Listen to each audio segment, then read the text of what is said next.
Mariana trench হল বিশ্বের মহাসাগরের সবচেয়ে গভীরতম অংশ, যা প্রায় ৩৬,০০০ ফুট গভীর। এখানে একেবারে প্রায় দুটি এভারেস্ট ঢুকে যেতে পারে। এখানকার চরম চাপ, ঠান্ডা তাপমাত্রা এবং সম্পূর্ণভাবে অন্ধকার থাকে। সূর্যের আলো পর্যন্ত পৌঁছায় না এখানে। কিছু রহস্যময় এবং খুব কম জানা প্রাণী এখানে বসবাস করে, যা আপনি আমি দেখতে পাই না। ভিডিওটি শেষ পর্যন্ত দেখলে এমন কিছু প্রাণীর সাথে আপনার পরিচয় হবে যা আপনি কখনো স্বপ্নেও কল্পনা করতে পারেননি। ২০০৪ সাল, সুনামির সময়কার কথা তো কম বেশি আমাদের সকলেরই মনে আছে। সেই ভয়ঙ্কর প্রাকৃতিক বিপর্যয়ের সময় সমুদ্রের অগভীর তলদেশ থেকে এমন কিছু প্রাণী স্থলদেশের কাছাকাছি চলে আসে, তাতে বিজ্ঞানীরা অবাক হয়ে যান। শুরু হয় নতুন করে গবেষণা।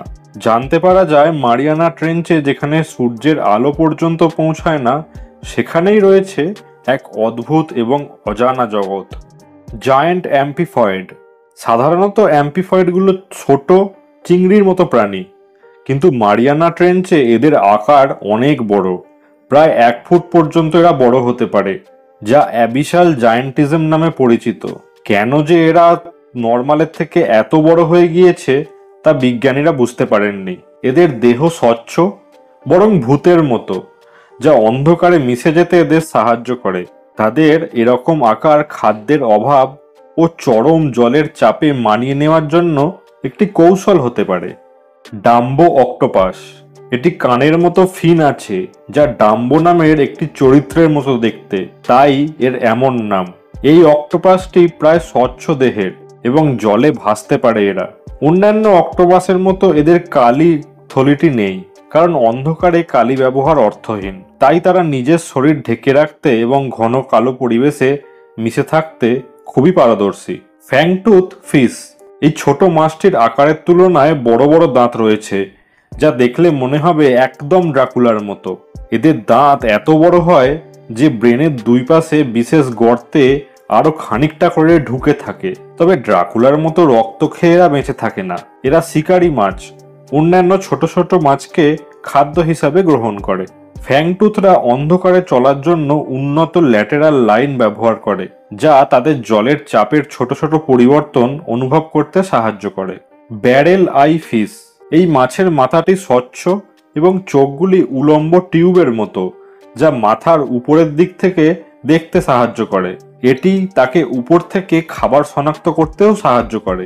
এর চোখগুলো তাকে শিকার করতেও সাহায্য করে থাকে।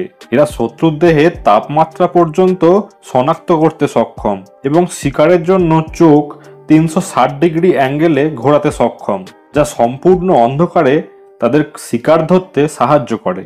Deep sea hatchet fish. এটির নাম এর কুঠারের মতো আকৃতির জন্য দেওয়া হয়েছে। এই ছোট সোনালী মাছের নিচের অংশটি জ্বলন্ত আলো দেয়, ঠিক জোনাকি পোকার মতো। প্রথমবার দেখলে আপনি চমকাতে বাধ্য। তাদের উদ্ভাসিত পেট তাদেরকে নিচ থেকে দেখতে না পেয়ে বাঁচতে সাহায্য করে, যা একটি ক্ল্যামোফেজ কৌশল হিসেবে পরিচিত। এরা সমুদ্রের তলদেশে এই কারণেই খুব সহজেই লুকিয়ে পড়তে পারদর্শী। Goblin Shark. এই প্রাচীন প্রজাতির মুখের দিকে একটি অদ্ভুত ফোনা রয়েছে, যা বড় বড় দাঁতে ভর্তি। এরা শিকার দেখে মুখের চোয়াল সামনে বের করে শিকার করে। আমরা যে ধরনের হাঙর দেখতে অভ্যস্ত, এই প্রাণী সেসব থেকে একেবারেই আলাদা। প্রথমবার দেখলে আপনার ভুতুড়েও মনে হতে পারে। এর গোলাপি রঙের এবং স্বচ্ছ ত্বক রক্তনালীর কারণে হয়েছে বলে মনে করা হয়। এটি একটি জীবন্ত জীবাশ্ম নামেও পরিচিত, কারণ এর রূপ বহু মিলিয়ন বছর ধরে প্রায় অপরিবর্তিতই রয়ে গেছে। জম্বি কৃমি। এই ভয়ঙ্কর কৃমিরা তিমি মাছের মতো কঙ্কাল খেয়ে জীবন ধারণ করে, যা গভীর সাগরের তলায় বসে থাকে। তাদের মুখ নেই, বরং শিকড়ের মতো অংশ দিয়ে এরা পুষ্টি শোষণ করে। জম্বি কৃমি অ্যাসিড নির্গত করতে সক্ষম। এরা কঙ্কালের মধ্যে ছিদ্র করে, যা তাদের প্রয়োজনীয় লিপিড ভেঙে খাওয়ার সুযোগ করে দেয়। অ্যাম্ফিপয়েড হিরেন্ডেলিয়া গিগাস।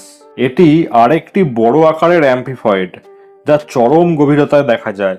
এটি কাঠ এবং অন্যান্য জৈব পদার্থ খায়, যা উপর থেকে সমুদ্রের নিচে এসে জমা হয়। এই প্রাণী এমন এনজাইম তৈরি করতে সক্ষম যা সেলুলোজ ভাঙতে পারে, অর্থাৎ এটি ডুবে থাকা গাছ বা জাহাজের ধ্বংসাবশেষও খেয়ে হজম করতে পারে।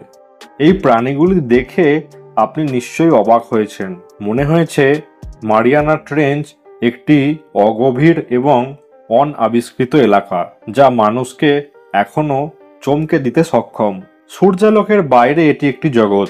কোন প্রাণী বা সূর্যের ওপর নির্ভর করে না বলুন? কিন্তু মারিয়ানা ট্রেঞ্চ এখনো পুরোপুরিভাবে অন্বেষণ করা হয়নি। কে জানে আরো কত কিরকম প্রাণী সেখানে লুকিয়ে রয়েছে।